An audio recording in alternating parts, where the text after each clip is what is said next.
चलो आ जाओ बेटा, all India Abhyas test series test number 06 biology structural organisation in animal section A. चलो देखो क्वेश्चन नंबर 1 देखो बेटा, choose the correct statement for epithelial tissue. Epithelial tissue के लिए करेक्ट कौन सा है? ठीक है, तो जो इनकरेक्ट है वो हटा दो, करेक्ट बच जाएगा। पहला है possesses loosely packed cells with little intercellular matrix, ये गलत है। लूजली पैकिंग नहीं होती, कैसी पैकिंग होती है? कॉम्पैक्ट अरेंजमेंट होता है। ठीक है, लिटिल इंटरसेलुलर मैट्रिक्स तो होता ही है। दूसरा है the free surface of epithelium faces the body fluid but not the outside environment. नहीं, ये जो है दोनों हो सकता है, आउटसाइड एनवायरनमेंट भी हो सकता है, बॉडी फ्लूइड को भी फेस कर सकता है। तीसरा कह रहा है has a basal surface and a free surface. तो भाई बेसल सरफेस का मतलब है कि बेसमेंट मेम्ब्रेन, और बेसमेंट मेम्ब्रेन यस होती है वहां पे, और फ्री सरफेस होती है, तो ये वाली बात सही दिख रही है। चौथा जो है this tissue is always made of only one layer of cell, तो ये जरूरी नहीं है, तो हो सकता है कि कंपाउंड एपिथेलियम भी हो। सिंगल लेयर अगर है तो सिंपल एपिथेलियम, और मल्टीपल लेयर है, एक लेयर से ज्यादा है तो कंपाउंड एपिथेलियम। ठीक है बेटा, तो इसलिए यहाँ पे बेस्ट चॉइस जो बन रहा है वो तीसरा वाला बन रहा है। हालांकि वहाँ जो बेसल सरफेस लिख दिया ऑप्शन में, उसी जगह बेस्ट ऑप्शन हो जाता कि अगर वहाँ पे बेसमेंट मेम्ब्रेन लिखा होता। ठीक है, तो बाकी तीन तो गलत दिख रहे हैं, तो आंसर वो वाला हो गया फर्स्ट का थर्ड। नेक्स्ट क्वेश्चन पे आ जाओ, question number 2 simple squamous epithelium is absent in the wall of Bowman's capsule and loop of Henle of nephron. नहीं, ये बात गलत है, प्रेजेंट होती है बॉमेन कैप्सूल में। दूसरा है कि are found in the walls of blood vessel and air sacs of the lung, यानी एल्वियोलाई, तो वहां पाई जाती है, सही बात है ये। तीसरा कह रहा है has no role in diffusion of gases. अरे स्क्वेमस एपिथेलियम का तो फंक्शन ही यही है, डिफ्यूजन और फिल्ट्रेशन, तो वो पाई जाती, इसका फंक्शन है, तो ये तीसरा वाला स्टेटमेंट गलत हो गया। चौथा कह रहा है ऑल आर इनकरेक्ट। नहीं, ऑल इनकरेक्ट नहीं है, सेकेंड वाला आंसर है। ठीक है, सेकेंड वाला आंसर हो जाएगा कि ब्लड वेसल की वॉल में पाई जा रही है, जिसे एंडोथेलियम भी कहा जा रहा है। ठीक है, और दूसरा क्या है लंग्स में, तो एल्वियोलाई में, भाई वहां पे डिफ्यूजन होना है गैसेस का, तो यही पाई जाएगी। नेक्स्ट आ जाओ क्वेश्चन नंबर 3 में। क्वेश्चन नंबर 3 है the tubular parts of nephron of kidneys and ducts of glands have, तो यस ऑब्वियसली क्यूबॉइडल एपिथेलियम। तो बताया इसको याद करने का तरीका कि नेफ्रॉन के ट्यूबुलर पार्ट में क्यूबॉइडल एपिथेलियम पाई जाती है।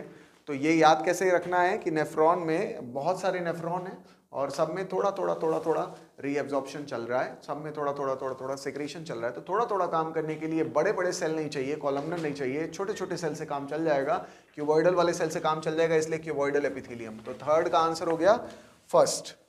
नाउ नेक्स्ट क्वेश्चन में आ जाओ, question number 4 which of the following is incorrect.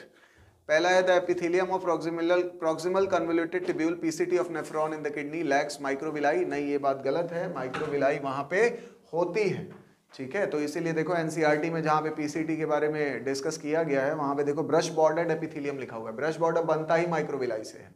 ठीक है, तो माइक्रोविलाई एब्सेंट होती है, ऐसी बात नहीं है, पहला वाला आंसर लग रहा है यहाँ पे। बाकी दूसरा देखो The cells of columnar epithelium have their nuclei located at the base. Yes, ये सही बात है, columnar cell जो होते हैं टॉल सेल होते हैं, तो उनका जो न्यूक्लियस होता है वो नीचे आके बेस पे पाया जाता है। तीसरा है ciliated epithelium functions to move particles or mucus in a specific direction over the epithelium, सही बात है। चौथा है the squamous epithelium can form a diffusion boundary, ये भी सही बात है, इसलिए पहला वाला हो जाएगा इनकरेक्ट। चौथे का आंसर हो गया फर्स्ट। नेक्स्ट आ जाओ question number 5 Which of the following tissues the cells are compactly packed with little intercellular matrix। अभी डिस्कस किया एपिथेलियल टिश्यू, तो क्वेश्चन नंबर 5 का हो जाएगा आंसर 4। नेक्स्ट आ जाओ question number 6 inner surface of hollow organs like bronchioles and fallopian tubes have ciliated epithelium. ठीक है, सीलिएटेड एपिथेलियम रहती है इसी वजह से, वहां पे जो है सीलिया रहती है, और सीलिया रहती है इस वजह से क्या होता है कि वहां पे जो भी फ्लूइड चल रहा है, म्यूकस चल रहा है अगर ब्रोंक्यूल में, तो वो वहां से मूव कर पाता है because of beating of सीलिया। And ये जो फेलोपियन ट्यूब में है वहां पे सीलेटेड एपिथेलियम होने से फायदा क्या है कि जो वहां पे ओवम चलना है वो ओवम उस सीलिया की बीटिंग से चल पाएगा, आगे बढ़ पाएगा। ठीक है, तो ये काम है। तो क्वेश्चन नंबर 6 का हो गया आंसर 1। नेक्स्ट आ जाओ question number 7 most of the exchange surfaces of multicellular animals are lined with, तो एक्सचेंज सरफेसेज यानी वो कह रहा है कि जो डिफ्यूजन जहां पे चल रहा है, जहां पे गैसियस एक्सचेंज चल रहा है, वहां पे क्या पाई जाती है, तो क्या पाई जाती है वहां पे स्क्वैमस एपिथेलियम। तो कौन सा टिश्यू हो जाएगा इसमें, एपिथेलियल टिश्यू। 7 का हो गया आंसर 1। नेक्स्ट आ जाओ question number 8 read the following statement, और इसमें बताना क्या है कौन कौन से स्टेटमेंट करेक्ट है। चलो देखो, पहला statement non keratinised epithelium is impermeable to water. नहीं, इम्परमिएबल टू वाटर ये वाला जो है ये स्टेटमेंट इनकरेक्ट है। देन दूसरा देखो, the columnar epithelium may have microvilli on the free surface, तो माइक्रोविलाई फ्री सरफेस पे पाई जाती है, यस ये वाली बात सही है। देन उसके बाद कह रहा है the cells of the columnar epithelium possess apical nuclei, नहीं न्यूक्लियाई कहाँ होता है, बेस पे होता है। नेक्स्ट है pseudo stratified columnar ciliated epithelium occurs in the trachea and large bronchi, yes ये होता है, ट्रैकिया में हमारी स्यूडो स्ट्रेटिफाइड एपिथेलियम पाई जाती है।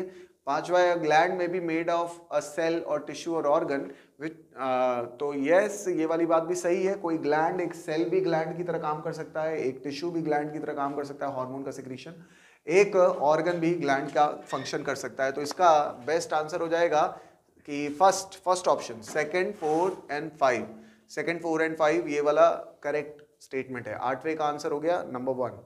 नेक्स्ट आ जाओ question number 9, which of the following is not incorrect. Question number 9, वो पहला ऑप्शन दिया है simple epithelium is specialised for protection, ठीक है, तो ये वाला जो है ठीक है, compound is not incorrect, not incorrect दिया, तो नॉट इनकरेक्ट का मतलब कौन सा गलत नहीं है, इसका मतलब कौन सा सही है ये बताना है, ठीक है। तो पहला वाला जो है वो गलत दे रहा है, सिंपल एपिथेलियम का फंक्शन प्रोटेक्शन नहीं है, कंपाउंड का है। दूसरा देखो endocrine glands lack duct, yes ये वाली बात सही है। तीसरा कह रहा है glandular epithelium is specialised for providing protection, नहीं, it is specialised for secretion. Then चौथा दिया है compound epithelium is specialised to perform diffusion, नहीं ये गलत बात है। तो देखो इस क्वेश्चन में नॉट इनकरेक्ट लिखा था, मतलब कौन सा गलत नहीं है, इसका मतलब कौन सा सही है, तो आंसर हो गया सेकंड। क्वेश्चन नंबर 9 का आंसर हो गया second, endocrine glands lack duct. Then इसके बाद आ जाओ question number 10, find the incorrect match कर इनकरेक्ट कौन सा है, गलत कौन सा है बताना है। Gap junction facilitate cell to cell cytoplasmic communication, ये सही बात है। Tight junction stop substances leaking across the epithelial tissue, सही बात है, टाइट जंक्शन का काम ही होता है लीकिंग को प्रिवेंट करना। फिर adhering perform cementing to keep junction neighbouring cells together, yes ये सही बात है। चौथा दिया tight junction for rapid transfer of ions of small और बिग मॉलिक्यूल, नहीं ये जो है हमारे किसका काम है, ये गैप जंक्शंस का काम है कि रैपिड ट्रांसफर अलाउ कराना, गैप जंक्शन, टाइट जंक्शन का काम नहीं है, तो इसलिए ये गलत हो गया। क्वेश्चन नंबर 10 का 4 आंसर हो जाएगा। नेक्स्ट आ जाओ question number 11, in which of the following preparations are you likely to come across cell junctions most frequently. देखो सबसे ज्यादा सेल जंक्शन कहाँ मिलते हैं, सिंपली क्वेश्चन ये पूछ रहा है मोस्ट अबंडेंट कहाँ पाए जाते हैं सेल के जंक्शंस, तो पाए जाते हैं एपिथेलियल टिश्यू में। तो सिंपली यहाँ पे करना क्या था कि चारों में से देखना था कौन सा एपिथेलियल टिश्यू है, पहला साफ साफ लिखा हुआ है वहां पे सिलिएटेड एपिथेलियम, ठीक है, तो इसलिए क्वेश्चन नंबर 11 का आंसर हो जाएगा 1। नेक्स्ट आ जाओ question number 12, areolar tissue. Areolar tissue is a type of dense connective tissue, नहीं ये एक लूज कनेक्टिव टिश्यू, तो पहला गलत हो गया। दूसरा लैक्स फाइब्रोब्लास्ट, नहीं यहाँ फाइब्रोब्लास्ट होते हैं, फाइब्रोब्लास्ट कहाँ नहीं होते, ब्लड में नहीं होते, ठीक है। देन तीसरा है often serves as a support framework for epithelium, तो support framework, yes obviously areolar tissue, adipose tissue, ये सब लोग सपोर्ट फ्रेमवर्क देने का काम कर रहे हैं। डेंस इरेगुलर कनेक्टिव टिश्यू ये भी देने का काम कर रहा है, तो कनेक्टिव टिश्यू का काम ही ये है सपोर्ट करना, तो तीसरा वाला आंसर है यहाँ पे। चौथा देख लो एक बार, possesses macrophages but lacks mast cell, तो मास्ट सेल होते हैं वहाँ पे, ये डायग्राम बना है एनसीईआरटी में, ठीक है, उस डायग्राम को देखो वहाँ पे मास्ट सेल पाए जा रहे हैं, दिखाए जा रहे हैं, तो आंसर हो गया थर्ड। क्वेश्चन नंबर 12 का हो गया आंसर थर्ड। क्वेश्चन नंबर 13 में आ जाओ, blood is considered as a connective tissue as, कह रहा है कि ब्लड को कनेक्टिव टिश्यू क्यों मानते हैं। पहला कह रहा है embryologically it has same origin mesodermal as do other connective tissue type, origin same है इसलिए मानते हैं, यस ये वाली बात सही है। दूसरा कह रहा है blood connects the body system together, yes blood जो है वो पूरी बॉडी में सर्कुलेट हो रहा है, ठीक है, तो हर ऑर्गन सिस्टम को दूसरे ऑर्गन सिस्टम से जोड़ के रखा हुआ है, ऑर्गन्स को ऑर्गन से, सेल्स को सेल से जोड़ के रखा हुआ है, एक्सचेंज कर पा रहे, एक दूसरे से कुछ कनेक्ट कर पा रहे, इसलिए आंसर हो जाएगा थर्ड। क्वेश्चन नंबर 13 का 3। चौथा कह रहा है कि इट लैक्स फाइबर, यस ये बात तो सही है, पर इस वजह से इसको कनेक्टिव टिश्यू नहीं माना जाता, ये वजह नहीं है कि इसको कनेक्टिव टिश्यू माना जाता है, बात तो सही है चौथा वाला कि इसमें फाइबर्स नहीं होते, फाइब्रोब्लास्ट नहीं होते तो फाइबर नहीं होते, तो ये कनेक्टिव टिश्यू का कैरेक्टरिस्टिक फीचर ये नहीं है। कनेक्टिव टिश्यू का कैरेक्टरिस्टिक फीचर तो ये है कि उसमें फाइब्रोब्लास्ट पाए जाते हैं, फाइबर्स पाए जाते हैं, इस सिवाय एक ब्लड के वहीं नहीं पाए जाते, इसलिए इसका आंसर हो जाएगा 13 का 3। नेक्स्ट आ जाओ क्वेश्चन नंबर 14। क्वेश्चन नंबर 14 में यहाँ पे बताना है कि ये डायग्राम दिया है ABCDE, लेबलिंग की गई है और इसमें बताना है कि कौन सा क्या है, ठीक है, तो चलो देखो कौन सा इसमें क्या है। ए किसको दिखाया जा रहा है, ये वाला, तो ये बुक में देखोगे तुम मैक्रोफेज ये दिखाया गया है, यानी मैक्रोफेज ए कहाँ कहाँ दिया है, पहले और चौथे में दिया हुआ है, ठीक है। तो यानी पहले और चौथे ऑप्शन में एक ऑप्शन है। नाउ बी पे आ जाओ, बी क्या है, ये दिखाया जा रहा है फाइब्रोब्लास्ट। यस, तो दोनों में लिखा है फाइब्रोब्लास्ट। उसके बाद आ जाओ सी, तो सी लिखा है येलो फाइबर ऊपर और नीचे लिखा है कोलेजन फाइबर। बुक में देखो तुम, कोलेजन फाइबर वहां दिखाया जा रहा है, ठीक है, कोलेजन प्रोटीन के कोलेजन फाइबर है, तो इसलिए तीसरा कोलेजन फाइबर हो गया। डी जो है वो मास्ट सेल है, यस बिल्कुल सही, और ई जो है वो येलो फाइबर हो सकते हैं, ठीक है। ई वो यहाँ येलो फाइबर शायद एनसीईआरटी में नहीं लिखा है वहां पे, तो उसको देख लो, येलो फाइबर बोलते हैं उसे, ठीक है। तो इसलिए इसका आंसर हो जाएगा 4, क्वेश्चन नंबर 14 का 4। नेक्स्ट आ जाओ question number 15। If you gently twist your ear lobe it does not remain distorted because it contains. कह रहा है कि आप अपने कान को पकड़ो, घुमाओ, मोड़ो, हाँ, लेकिन उसका शेप नहीं बदलता, डिस्टॉर्ट नहीं होता, डिस्टॉर्शन नहीं देखने को मिलता। वजह क्या है? वजह यह है कि वो इलास्टिक है, इलास्टिक कार्टिलेज है ना भाई, ईयर पिन ना, तो इलास्टिक कार्टिलेज है, तो इलास्टिन फाइबर है उसमें, इलास्टिन प्रोटीन है, उसी की वजह से वो इलास्टिक है, इसलिए इसका आंसर हो जाएगा क्वेश्चन नंबर 15 का 3rd। नेक्स्ट क्वेश्चन नंबर 16 है एंटीबॉडीज आर सिक्रीटेड बाय। तो एंटीबॉडी कौन सिक्रीट कर रहा है? क्या हो जाएगा इसका आंसर भाई? Plasma cell. Plasma cell are forms of B lymphocyte, ठीक है, फॉर्म्स ऑफ बी लिम्फोसाइट जो कि एंटीबॉडी सिक्रीट कर रहे हैं, ठीक है बेटा। चलो ओके, तो इसका आंसर हो गया क्वेश्चन नंबर 16 का आंसर हो गया 4। तो ये क्वेश्चन नंबर 16 का आंसर हो गया 4, प्लाज्मा सेल, ठीक है बेटा। चलो तो नेक्स्ट आते हैं क्वेश्चन नंबर 17 पे। Peristalsis is perform by. भाई पेरिस्टालसिस जो है वो हमारी एलिमेंट्री कैनाल में हमें देखने को मिल रही है, तो वहां पे विसरल मसल यानी स्मूथ मसल पाई जा रही है, इंटरनल ऑर्गन की वॉल में वही पाई जाती है, ठीक है। तो पेरिस्टालसिस कौन कर रहा है? पहला वाला इसका आंसर हो जाएगा नॉन स्ट्राइएटेड मसल। क्यों? Visceral muscle are non striated होती हैं, स्मूथ अपीयरेंस आती है, इसलिए आंसर हो जाएगा फर्स्ट, स्मूथ मसल, 17 का 1। हालांकि डाइजेस्टिव सिस्टम तो अब निकाल ही दिया गया है ना, खैर कोई बात नहीं, स्ट्रक्चरल ऑर्गेनाइजेशन तो है, तो वहां से क्वेश्चन पूछा जा सकता है, इसको ये इंपॉर्टेंट क्वेश्चन हो सकता है। नेक्स्ट आ जाओ question number 18, neuroglial cell. Neuroglial cell का काम क्या है? तो भाई न्यूरोग्लियल सेल जो होते हैं वो न्यूरॉन्स को प्रोटेक्शन दे रहे होते हैं, सपोर्ट दे रहे होते हैं, ठीक है। मेन सेल नहीं है ये नर्वस सिस्टम के, लेकिन ये प्रोटेक्शन और सपोर्ट देने का काम करते हैं मेन सेल्स को, जो कि है न्यूरॉन, तो इसलिए इसका क्वेश्चन नंबर 18 हो जाएगा आंसर 1। क्वेश्चन नंबर 19 में आ जाओ, which of the following is incorrect for earthworm. Earthworm के लिए कौन सा गलत है? पहला कह रहा है the dorsal surface of the body is marked by the presence of genital पोर। भाई जेनाइटल पोर जो होते हैं वो डॉर्सल सरफेस पे नहीं, वेंट्रल सरफेस पे होते हैं, तो ये तो गलत हो गया। दूसरा है the ventral surface is marked by a dark median mid dorsal line along the longitudinal axis of the body. Ventral पे नहीं होता, डॉर्सल पे होती है, ठीक है, डॉर्सल ब्लड वेसल कहा जाता है उसे। तीसरा है the first body segment is called prostomium. नहीं, ये बात गलत है, प्रोस्टोमियम नहीं कहते फर्स्ट बॉडी सेगमेंट को, फर्स्ट बॉडी सेगमेंट को पेरिस्टोमियम कहते हैं। What is prostomium? Prostomium peristomium से निकला हुआ एक मास है, वेज शेप्ड, जो वो बरोइंग में हेल्प करता है उसको, वो सॉइल के अंदर घुसता है, उसी से बरोइंग करता है। जैसे तुमने बुलडोजर देखा है, काफी फेमस हो रखा है आजकल। चलो तो नेक्स्ट आते हैं, आगे बढ़ते हैं। अच्छा, तो इस क्वेश्चन का 1 मिनट, क्वेश्चन नंबर 19 का आंसर क्या हो जाएगा? 4, ऑल ऑफ द अबव, सब गलत है यहाँ पे, ठीक है। क्वेश्चन नंबर 20 में आ जाओ, टिफ्लोसोल इन अर्थवर्म। टिफ्लोसोल का काम क्या है? टिफ्लोसोल का वही काम है जो हमारी इंटेस्टाइन में माइक्रोविलाई का काम है। माइक्रोविलाई का काम है सरफेस एरिया बढ़ाना, एब्जॉर्प्शन की एफिशिएंसी को इंक्रीज करना, वही सेम काम टिफ्लोसोल करता है अर्थवर्म की इंटेस्टाइन में, इसलिए क्वेश्चन नंबर 20 का आंसर हो जाएगा 2। Very good. नेक्स्ट आ जाओ question number 21, in earthworms blood gland. Blood gland का फंक्शन एक तो पहला दिया है, produces blood cells and haemoglobin, सही बात है। दूसरा कह रहा है are present on 4th, 5th, 6th segment, सही बात है। तीसरा आंसर हो जाएगा 3rd, क्वेश्चन नंबर 21 का 3rd, both of these. Then इसके बाद आ जाओ, which of the following is true for the respiratory system of earthworm?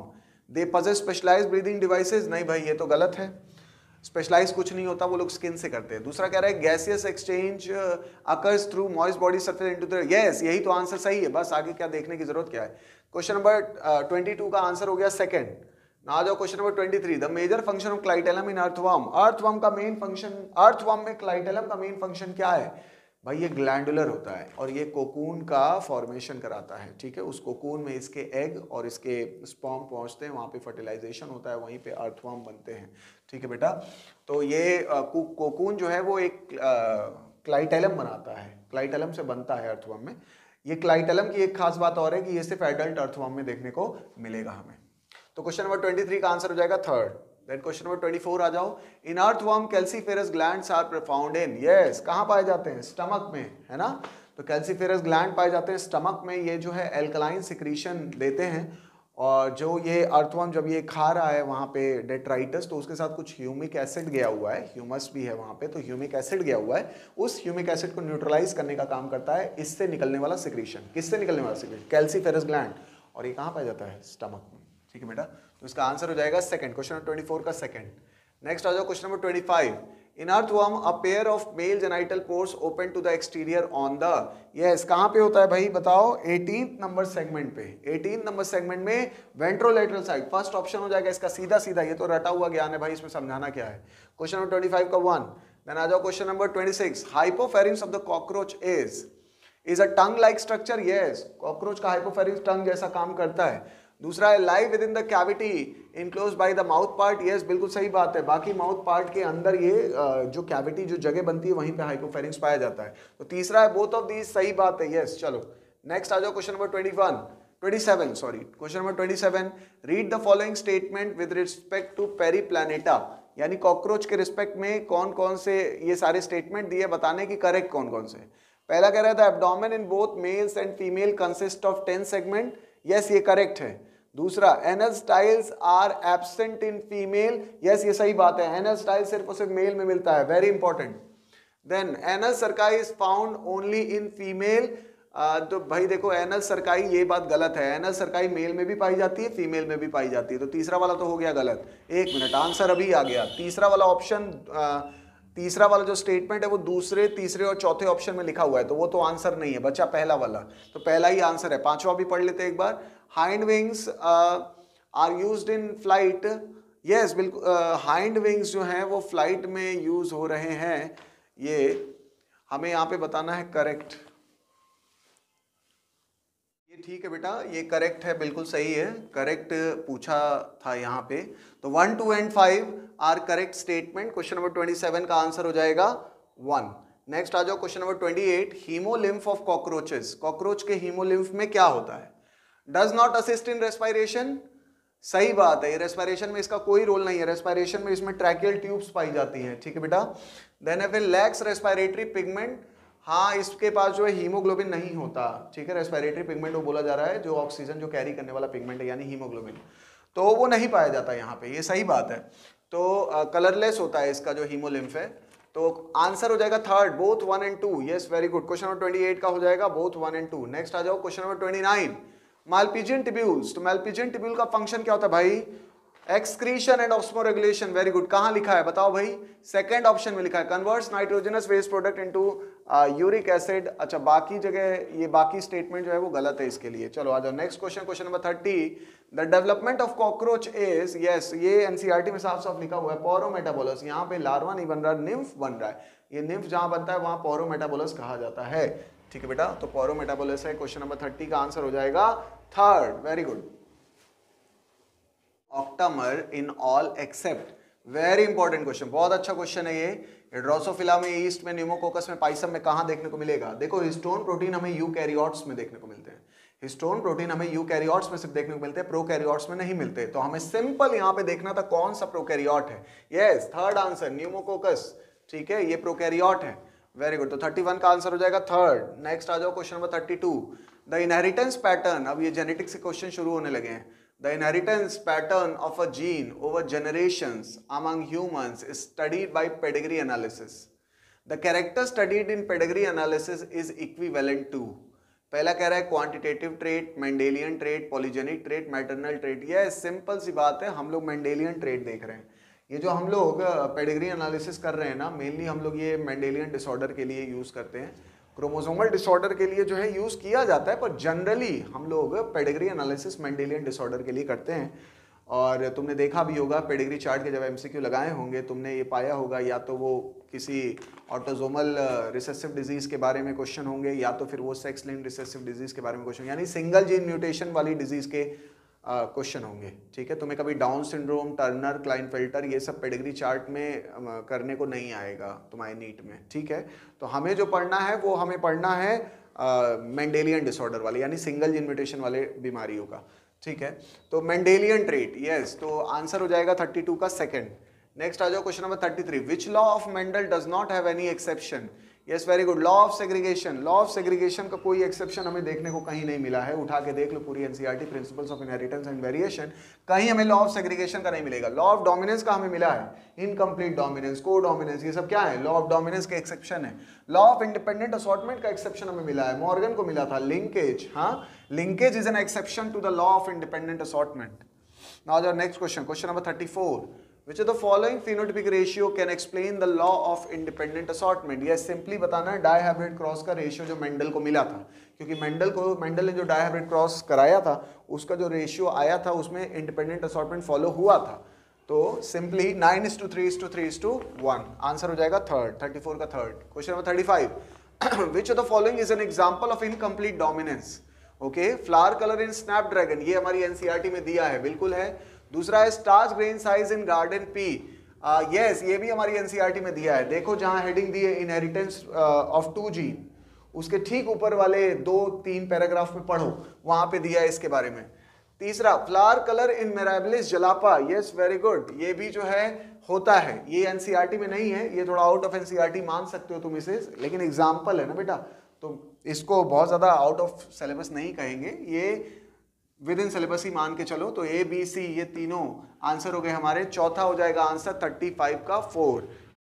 So biology part 2 section A question number 21 में आ जाओ।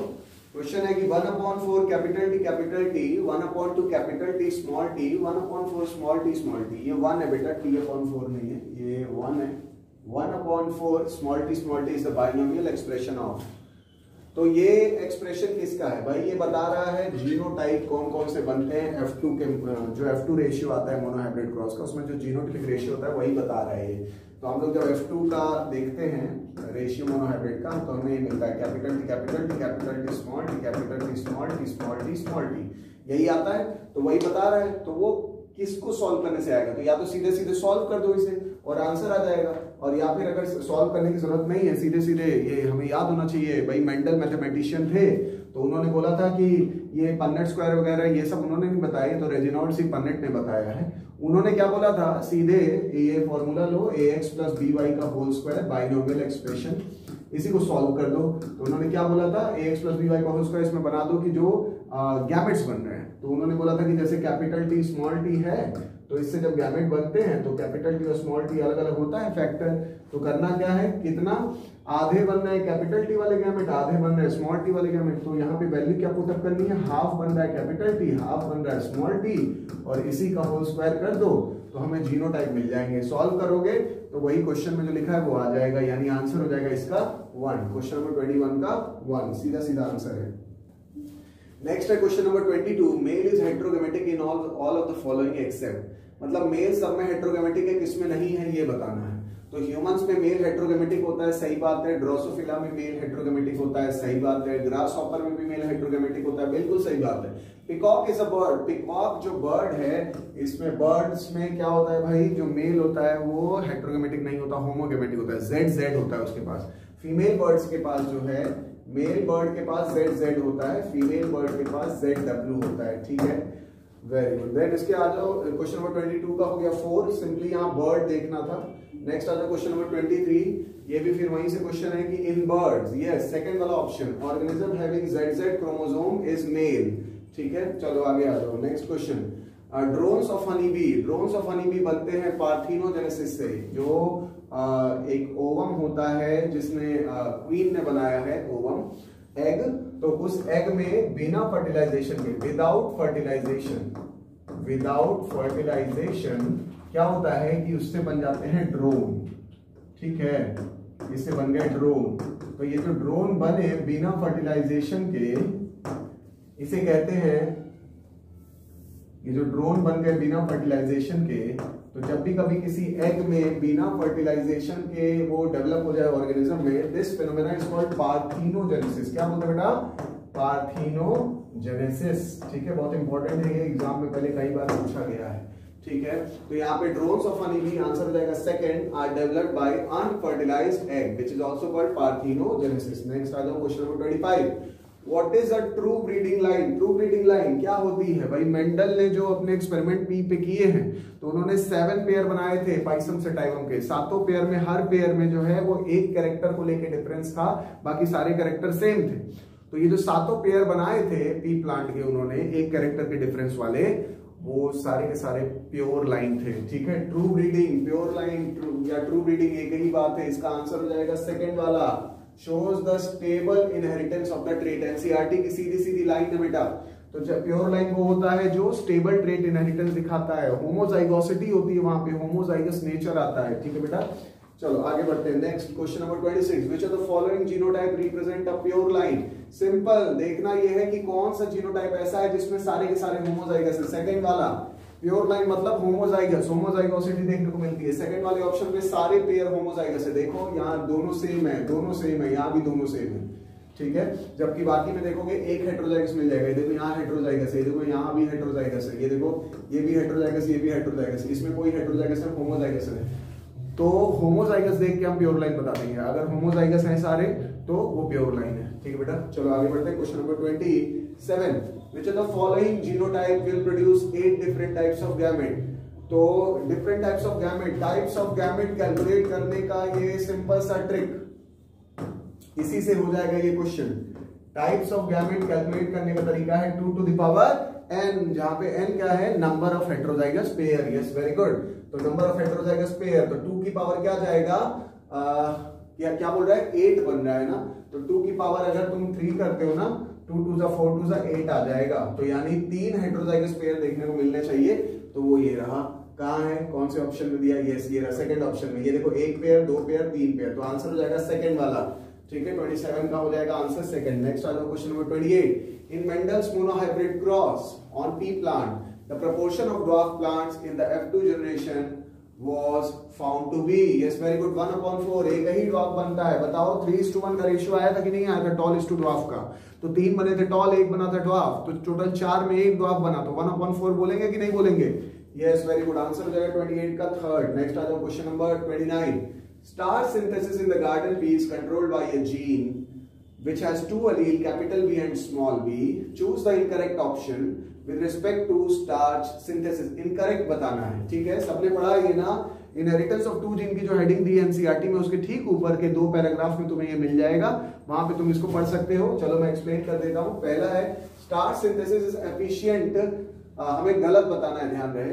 तो पहला स्टेटमेंट है starch synthesis is efficient in seeds with genotype capital B capital B. बिल्कुल ठीक, starch की synthesis efficient होती है कैपिटल बी वाले पेयर में, कॉम्बिनेशन में। तो यहाँ पे हमें लार्जर स्टार्च ग्रेन देखने को मिलते हैं। बिल्कुल सही बात है, गलत बात नहीं है ये। दूसरा कह रहा है seeds with genotype capital B small B show incomplete dominance. Yes, बिल्कुल सही बात है। कैपिटल बी जो है वो स्मॉल बी पे इनकम्प्लीट डोमिनेंस दिखा रहा है, इसीलिए यहाँ पे इंटरमीडिएट साइज के स्टार्च ग्रेन बनते हैं, लार्जर नहीं बनते। ठीक है, बीच के साइज बन रहे हैं। तो दूसरा वाला भी सही है। तीसरा कह रहा है in small B homozygote starch synthesis is less efficient. ये सही बात है, इसीलिए सबसे छोटे वाले स्टार्च ग्रेन बनते हैं। मैं यहाँ लिख दे रहा हूं, कैपिटल बी में बनते हैं larger starch grain, small B में बनते हैं स्मॉलर स्टार्च ग्रेन्स, और कैपिटल बी स्मॉल बी में क्या होता है? बनने क्या चाहिए? लार्जर, लेकिन बनते हैं इंटरमीडिएट बीच के साइज के बन जाते हैं। बोला जाता है ये क्यों हो रहा है? क्योंकि कैपिटल बी स्मॉल बी पे इनकम्प्लीटली डोमिनेंट है। This is called incomplete dominance. Incompletely dominant होने की वजह से ये हो रहा है। तो ये वाली बात भी सही हो गई। नाउ चौथा देखते हैं, seeds with small B genotype produce large size starch grain. नहीं, ये वाली बात गलत है और यही आंसर हो जाएगा। आंसर हो जाएगा 4। स्मॉल बी जीनोटाइप में लार्ज साइज नहीं होता, स्मॉलर स्टार्च ग्रेन होते हैं। चलो बेटा आगे बढ़ो। क्वेश्चन नंबर 29 का आंसर हो गया 4, गलत बताना था हमें।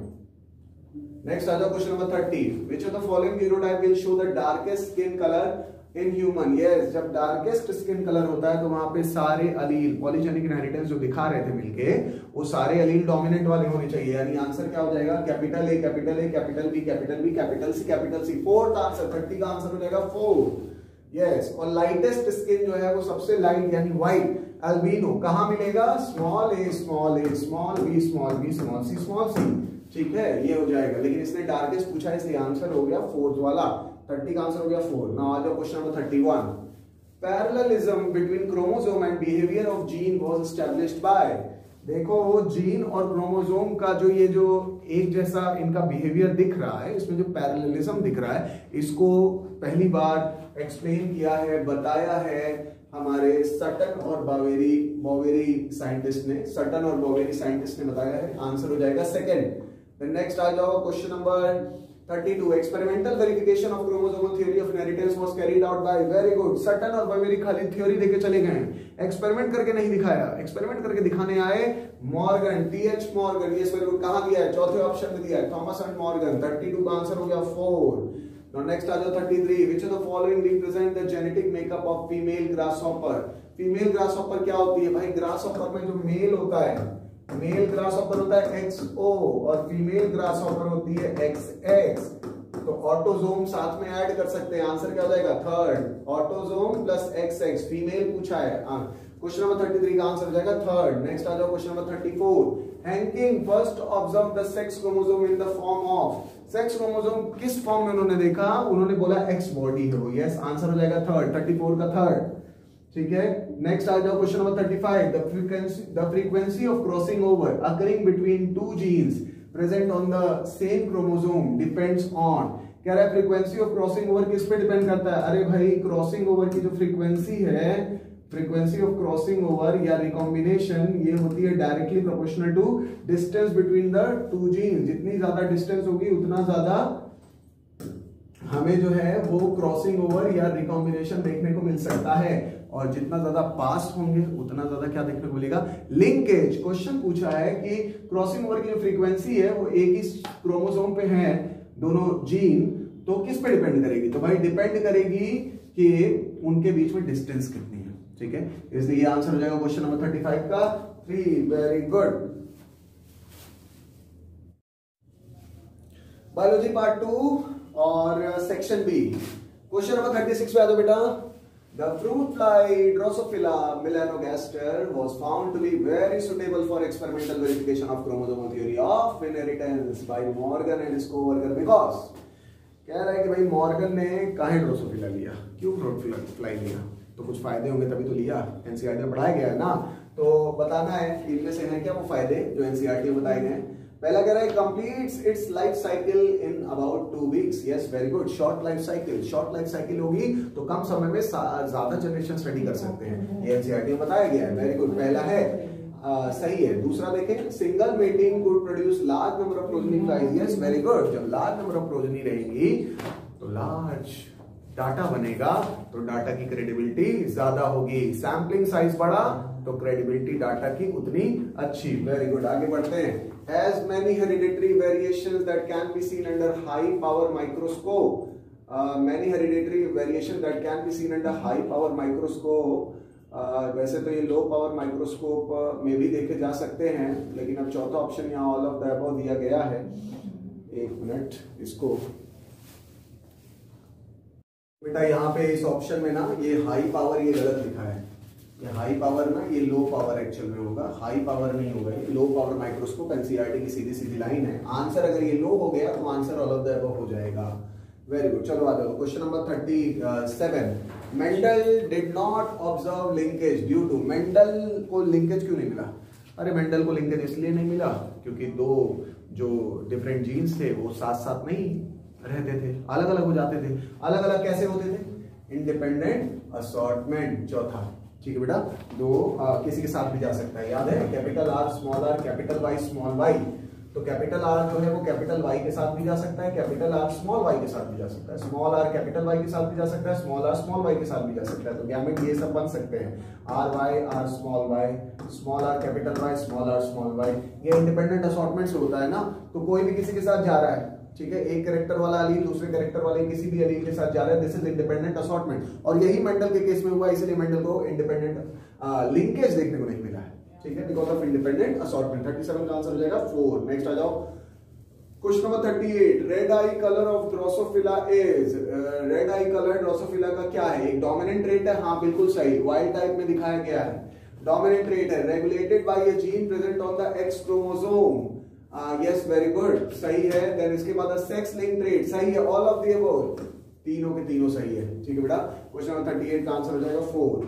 नेक्स्ट आ जाओ, polyploidy develops as a result of, polyploidy क्यों होती है भाई, मल्टीपल सेट ऑफ क्रोमोसोम क्यों आते हैं, क्योंकि काम पूरा हुआ नहीं है, डीएनए तो रेप्लिकेट कर गया लेकिन क्या हुआ कि जो साइटोकाइनेसिस होनी थी वो नहीं हो पाई है। तो साइटोकाइनेसिस जब फेल हो जाती है टीलोफेज के बाद तब होता है पॉलीप्लॉइडी। आंसर हो जाएगा फर्स्ट, 39 का फर्स्ट, पॉलीप्लॉइडी इस वजह से होती है। वेरी गुड, चलो तो अच्छा ये जो दूसरे बाकी दिए वो भी देख ले। Non disjunction of two homologous chromosome, दो होमोलोगस क्रोमोसोम के नॉन डिसजंक्शन से क्या हो सकता है, अरे भाई उससे होंगे हमारे जो एन्यूप्लॉइडी है, ठीक है, तो एन्यूप्लॉइडी हो सकती है हमारी। ओके चलो इसके बाद बाकी ये सब छोड़ो, वो कुछ नहीं है। 39 के बाद 39 का आंसर हो गया 1। आ जाओ question number 40। What is true for thalassaemia, thalassaemia के लिए क्या ट्रू है, nutritional disorder leading to anaemia, nutritional disorder नहीं है, न्यूट्रिशनल डिसऑर्डर नहीं है भाई, ये तो कैसा है, जेनेटिक डिसऑर्डर है। क्यों? दूसरा बोल रहा है autosomal recessive disorder leading to clotting abnormality, नहीं क्लॉटिंग एब्नॉर्मेलिटी हीमोफीलिया में होती है, थैलेसीमिया में क्लॉटिंग एब्नॉर्मेलिटी नहीं होती। यस ये ऑटोसोमल रिसेसिव तो है लेकिन क्लॉटिंग एब्नॉर्मेलिटी नहीं होती। तीसरा बोल रहा है X linked recessive disorder leading to reduced haemoglobin synthesis, हाँ हीमोग्लोबिन की सिंथेसिस रिड्यूस होती है पर ये एक्स लिंक्ड नहीं है, तो तीसरा वाला भी गलत हो गया। चौथा कह रहा है autosomal recessive disorder leading to reduced haemoglobin, yes very good, यहां पे पूरी बात आ गई, सही बात। तो क्वेश्चन नंबर 40 का हो गया आंसर 4। नेक्स्ट आ जाओ question number 41। Symbol A B C and D indicate respectively, very good, pedigree chart. Simple simple बताने की क्या है, तो चलो देखो क्या है भाई, ये अफेक्टेड मेल, ये क्या है सेक्स अनस्पेसिफाइड, ठीक है, ये क्या है कंसैंगिनियस मेटिंग, और ये क्या है नॉर्मल मेटिंग है जो कि क्लोज मेटिंग नहीं है, ठीक है। तो ये कहां दिया है, पहले वाले ऑप्शन में, वेरी गुड। ए है अफेक्टेड मेल, बी है मेटिंग, सी है सेक्स अनस्पेसिफाइड और डी है कंसैंगिनियस मेटिंग। वेरी गुड, 41 का आंसर हो जाएगा 1। नेक्स्ट आ जाओ question number 42। Which of the following most appropriately describes haemophilia, तो हीमोफीलिया के लिए इनमें से क्या सही है?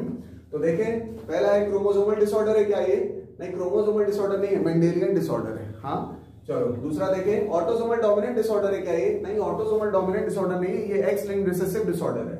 तीसरा एक्स लिंक्ड रिसेसिव डिसऑर्डर है, हाँ अभी तो बोला यही है एक्स लिंक्ड रिसेसिव डिसऑर्डर। चौथा कह रहा है एक्स लिंक्ड डोमिनेंट डिसऑर्डर, नहीं नहीं चौथा गलत है, आंसर हो जाएगा थर्ड 42 का 3। नेक्स्ट आ जाओ question number 43। Condition of sex chromosome in a male child of down syndrome will be, very good, कितने लोगों ने ठीक किया है, कांग्रेचुलेशन जिन्होंने ठीक किया है। ऐसे ही दिमाग खोल के नीट का एग्जाम देना, सब ठीक हो जाएगा, ठीक है, सिलेक्शन होगा तुम्हारा। बस हाँ रेगुलर पढ़ाई करते रहो, फोकस के साथ, कंसंट्रेशन के साथ, और टेस्ट में दिमाग खोल के बैठो। तो डाउन सिंड्रोम, भाई डाउन सिंड्रोम क्या है, ये एक ट्राइसोमी हो रही है 21st क्रोमोसोम की। क्रोमोसोम नंबर कौन से क्रोमोसोम, क्रोमोसोम नंबर 21 का क्या होता है ट्राइसोमी, सेक्स क्रोमोसोम का कोई लेना देना नहीं है, ठीक है।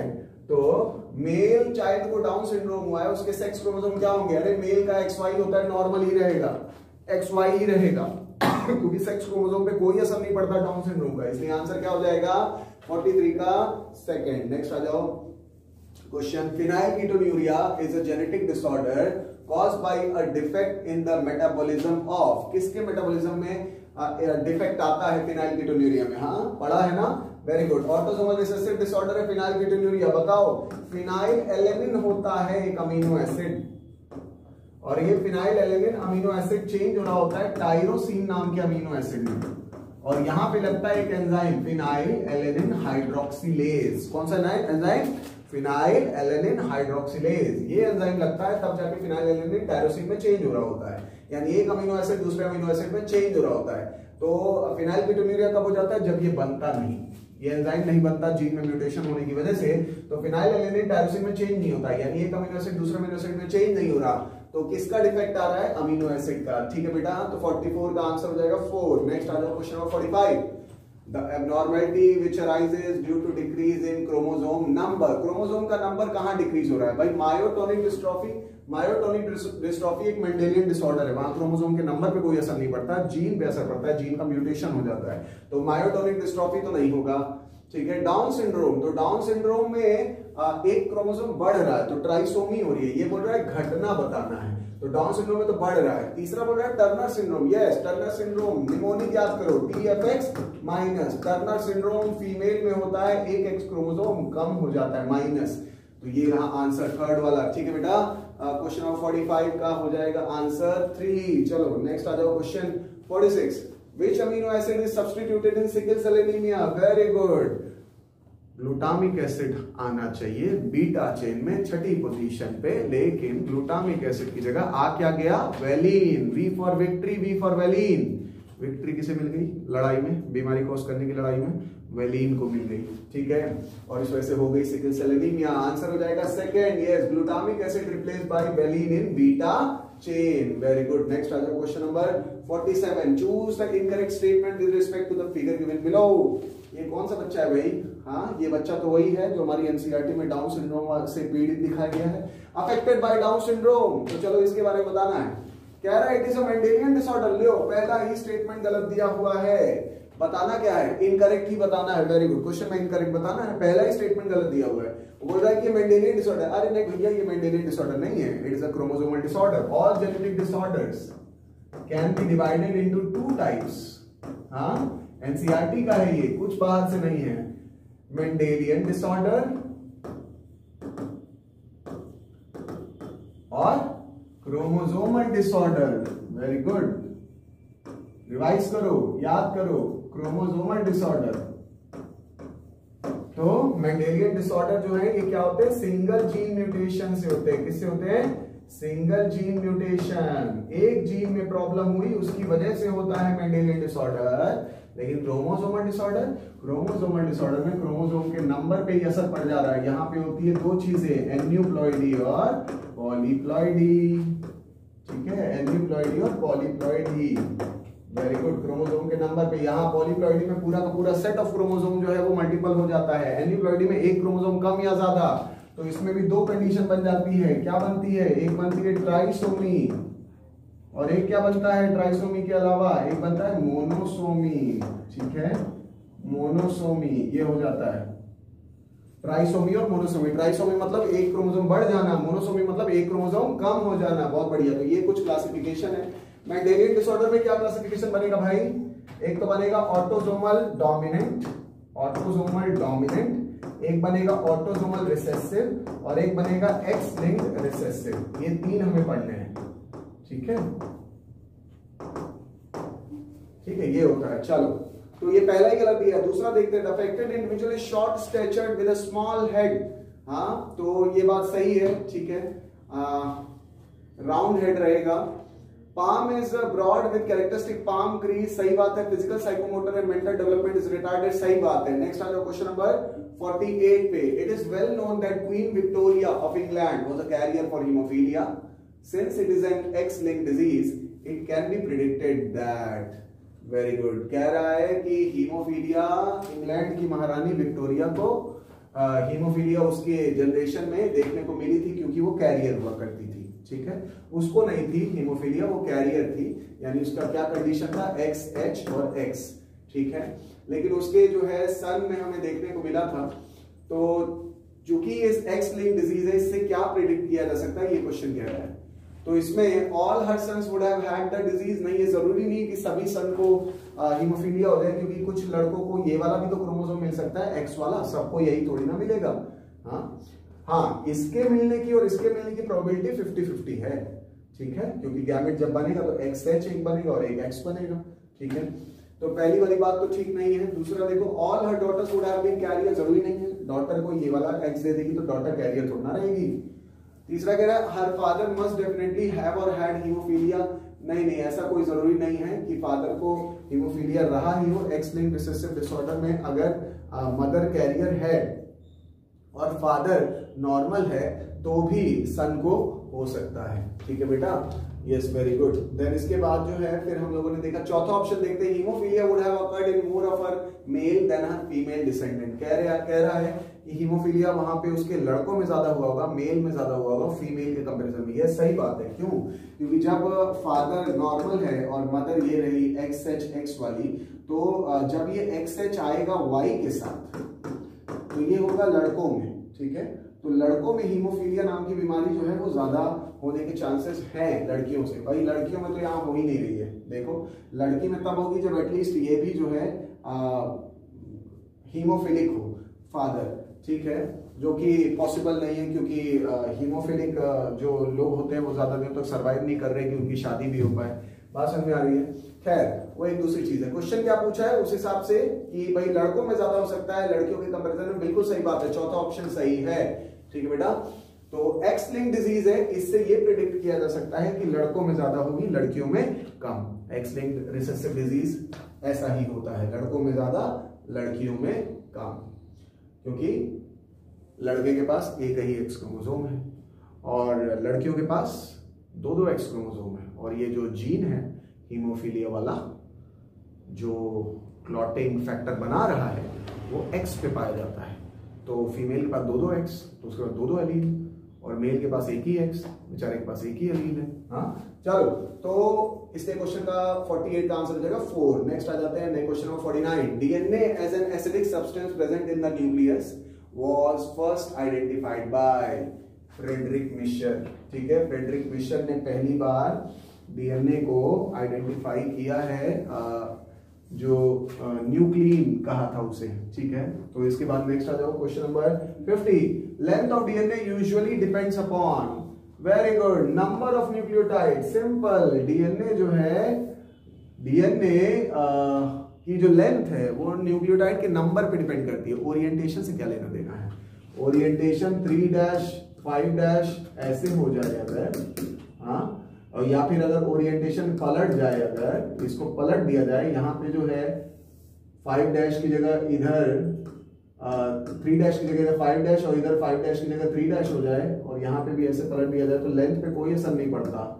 ठीक है, तो ओरिएंटेशन से नहीं डिपेंड करती लेंथ। कितने न्यूक्लियोटाइड लगे हैं इसमें, ये न्यूक्लियोटाइड कितने लगे हुए हैं, लेंथ इससे डिपेंड करती है। ठीक है, ये लेंथ को डिसाइड करता है। इसलिए आंसर क्या हो जाएगा? Second, length of DNA usually depends upon number of nucleotide. ये हमारे हो जाते हैं क्वेश्चन खत्म। बेटा रेगुलर पढ़ाई, रेगुलर टेस्ट, रेगुलर इंप्रूवमेंट, उसी के साथ होगा सिलेक्शन। ठीक है, इररेगुलरिटी से कुछ हाथ नहीं लगने वाला। ठीक है बेटा, चलो ओके।